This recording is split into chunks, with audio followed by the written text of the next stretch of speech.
Jadi saya nampak something. Tengok air terpancut-pancut. Lepas tu ada macam tali. Apa benda yang tu? Mesin punya tu pasir. Oh, diorang ambil pasir sungai. Ya, pasir bawah. Ui.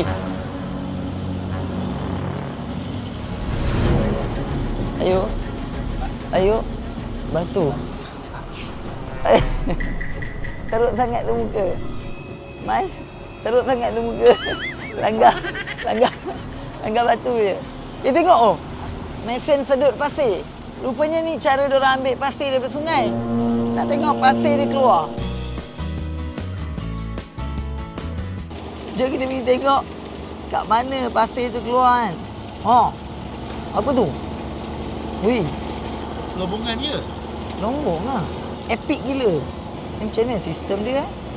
Oh macam tu. Nampak tu? Oh belakang. Tengok belakang tu. Bapak style. Bestnya. Sukalah. Ni dah kita punya hobi baru dah ni. Bulan Ramadan mengintip orang buat kerja haram. Best, jom sambung lagi perjalanan. Ui, sumpah best. Lepak atas sungai best. Kita dah sampai mana? Kita dah berapa kilometer bergerak? Sekarang ni pukul 11.27 and kita dah bergerak 21 kilometer. Kampung Cepuh. Berapa jauh lagi? 3 kali ganda lagi. Ni saya buat ni, kelakar ni. Ha? Mana video? Apa?